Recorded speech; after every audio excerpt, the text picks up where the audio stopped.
Welcome to mathematics classes. Today we learn in 10th class mathematics exercise 4.3 question number 9. देखिए, two water tap can fill a tank in 9 and 3/8 hours. यानी दो पानी के जो नल हैं वो एक टैंक को 9 से 3/8 घंटे में पूरा भर देते हैं. यानी कुल मिला के ये हो गया 9 और 3 75 यानी 75/8 hours में. ठीक है, दोनों नल मिल करके टैंक को भरने में समय लेते हैं.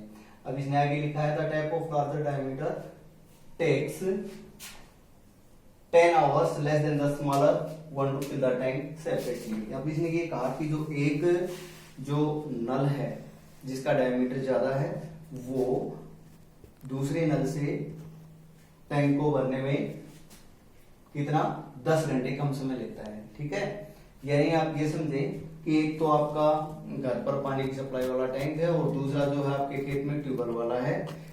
यानी जिसका डायमीटर ज्यादा है वो 10 घंटे का कम समय लेता है. तो इसमें आगे हम ये निकालना है कि find the time in which each tap to can separately fill the tank. यानी अलग अलग अगर उनको चलाया जाए, टाइम दोनों का नोट किया जाए तो जो दोनों नल हैं वो अलग अलग कितने समय में उसको भर देंगे. ठीक है, टैंक को. तो हमने यहाँ कंसीडर किया है let time taken by larger diameter of tank to fill the tank equal to x hour. यानी वो नल जिसका डायमीटर ज्यादा है वो टैंक को भरने में कितना समय लेता है x आवर्स. यानी आप ये समझे, आप एक छोटा सा एग्जांपल ले लें. मान लीजिए एक पानी का जो खेत के अंदर जो हम ट्यूबवेल वगैरह हमारे हैं तो उसमें लगा लीजिए आप, वो होज को यानी टैंक को भरने में मान लीजिए 5 घंटे का समय लेता है. कितने घंटे का समय लेता है? 5 घंटे का. तो 1 घंटे में कितना भरेगा? उसका 5वां हिस्सा यानी 1/5. अगर मान लीजिए 2 घंटे में पूरा भरता हो टैंक को कोई भी नल तो 1 घंटे में कितना भरेगा? 1/2. या आप कहेंगे सर 1 घंटे में आधा ही भरेगा क्योंकि 2 में तो वो पूरा भर देता है. 2 घंटे में पूरा भर देता है तो 1 घंटे में कितना? 1/2. अगर 3 घंटे में भरता होगा तो टैंक को 1 घंटे में 1/3 भरेगा. ठीक है, अगर टाइम लगता है यहाँ पर कुल मिला करके 10 घंटे लगता है टैंक को भरने में तो 1 घंटे में कितना हिस्सा भरा जाएगा टैंक का? 1/10 पार्ट ऑफ टैंक. यानी जितना भी होगा वो 1 घंटे में उसका रेसिप्रोकल कर देंगे आप. ठीक है, तो यहाँ पर लिखा मैंने part of tank fill in 1 hour. यानी 1 घंटे में टैंक का कितना हिस्सा भरा जाएगा यानी 1/x पार्ट ऑफ टैंक लिख देंगे यहाँ. अब आगे लिखा मैंने अकॉर्डिंग टू क्वेश्चन, क्वेश्चन के अनुसार time taken by smaller diameter of tank to fill the tank. 2 प्रकार के नल हैं. एक मान लीजिए नल ये है. ठीक है, यहां से पानी आता है. और एक मान लीजिए इतना सा नल है, इसमें पानी कम आता है. ये बहुत जल्दी भरेगा, ये टाइम ज्यादा लेगा. कितना टाइम ज्यादा लेता है? ये 10 घंटे टाइम ज्यादा लेता है. या ये कहें मान लीजिए ये अगर 25 घंटे लेता है तो ये कितने में भरेगा? 15 में. यानी इससे 10 घंटे ज्यादा लिया ना. तो अब स्मॉलर का मतलब ये, तो ये कितना टाइम लेता है? यहाँ आप लिख देंगे जितना टाइम लेता है उसे 10 घंटे ज्यादा. यानी यहाँ हो जाएगा x + 10 आवर्स. अब इसी तरह से इसका 1 घंटे में कितना हिस्सा भरेगा वो निकालते हैं. आप लिखेंगे therefore part of tank fill in 1 hour. ये भी हो जाएगा 1/x + 10 पार्ट ऑफ टैंक. अब हम एक काम करते हैं, दोनों को इकट्ठा चला देते हैं. ठीक है, दोनों को इकट्ठा चलाएंगे एक साथ. तो कुछ हिस्सा ये वाला भरेगा, कुछ ये वाला. अब आप लिखेंगे now part of tank fill in 1 hour by both taps. कुछ हिस्सा ये, कुछ हिस्सा ये. यानी 1/x + 1/x + 10. ठीक है, यहां लिखेंगे पार्ट ऑफ टैंक.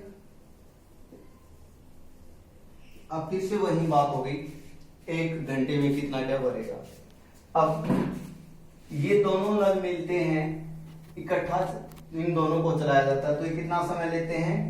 ये क्वेश्चन को छोड़ के एग्जांपल मान लीजिए, अगर 2 घंटे में 2 नल हैं, नल चाहे 2 4 इकट्ठा नल चलाया 2 घंटे में पूरा भर देते हैं टैंक को, तो 1 घंटे में कितना 1/2, 3 में होते हैं तो 1 घंटे में कितना 1/3 पार्ट ऑफ टैंक, 4 में भरते हो तो 1/4 हो जाएगा। ठीक है, इसी तरह से जो भी होता है उसका रेसिप्रोकल करेंगे। तो यहाँ एक्चुअल में कितना 75/8 आवर्स, तो 1 घंटे में कितना 1 आवर में, 1 आवर में क्या हो जाएगा 1/75/8 हो जाएगा ना। तो आप लिखेंगे यहां से therefore या लिख देंगे therefore 1/x plus 1/x plus 10 equal to कितना हो जाएगा भाई, दोनों को एक साथ चलाया गया है, 1 घंटे में कितना भरेंगे 8/75 रेसिप्रोकल हो जाएगा ना इसका। अब इसका एलसीएम लेते हैं, क्वाड्रेटिक इक्वेशन बनाते हैं और सोल्व करते हैं, तो हो जाएगा x into x plus 10 into 75, यहाँ x से x कैंसिल हुआ, ये इसके साथ मल्टीप्लाई 1 के साथ मल्टीप्लाई हो जाएगा का क्या हो जाएगा 75 into x plus 10, x plus 10 cancel हुआ, यहाँ जाएगा 75x, यहाँ 75 कैंसिल हुआ, 8 इंटू एक्स प्लस 10।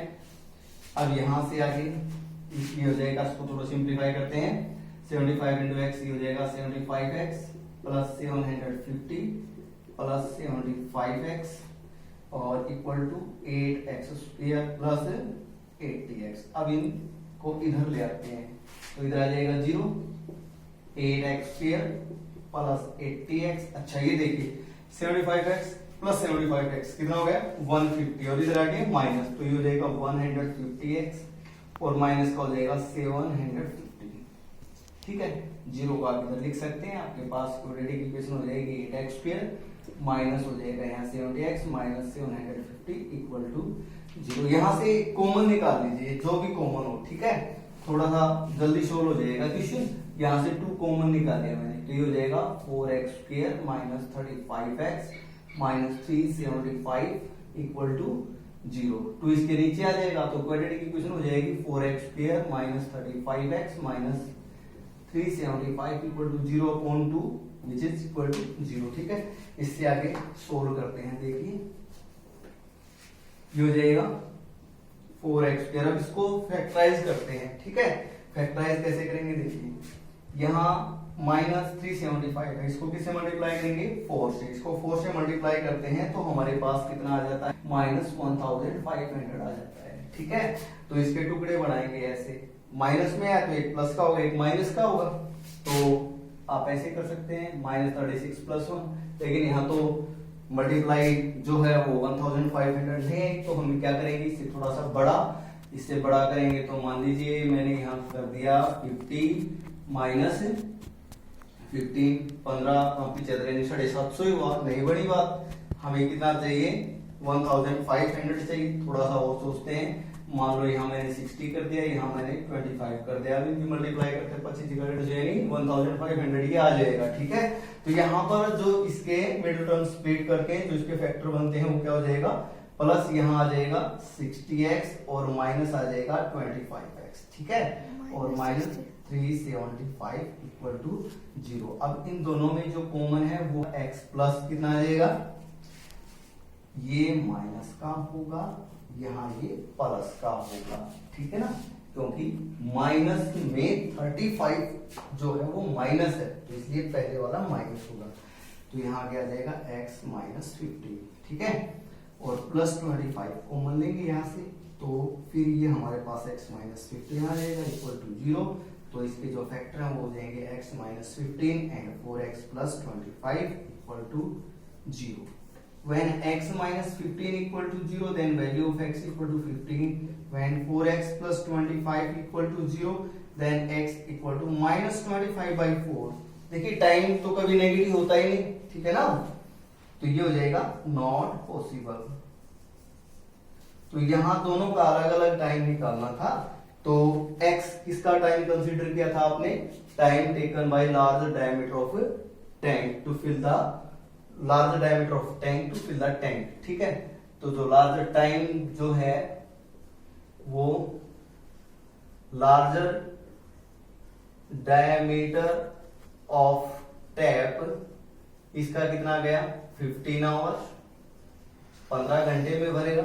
और दूसरे का जो टाइम है वो कितना आ जाएगा 15 + 10, तो स्मॉलर का कितना आ जाएगा भाई टाइम, जो स्मॉलर का टाइम है वो आ जाएगा 15 + 10 यानी 25 आवर्स।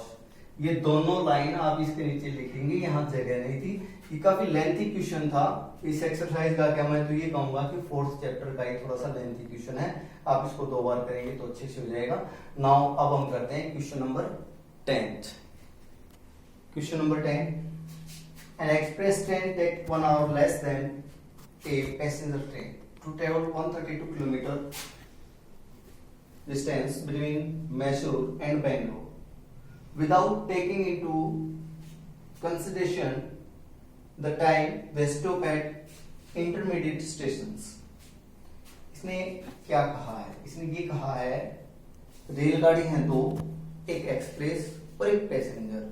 आपको पता है पैसेंजर जो ट्रेन होती है उसकी स्पीड काफी कम होती है क्योंकि जगह जगह रुकती जाती है, लेकिन इसने ये डाउट बिल्कुल क्लियर कर दिया है without taking into consideration the time they stop at intermediate stations. ठीक है, वो कहीं नहीं रुकेंगी इंटरमीडिएट जो, तो वो जो जिस स्थान जो जहां जहां वो रुकती हैं उनको नेग्लेक्ट करके एवरेज स्पीड है वो निकालिए दोनों की, एक एक्सप्रेस ट्रेन की और एक पैसेंजर ट्रेन की।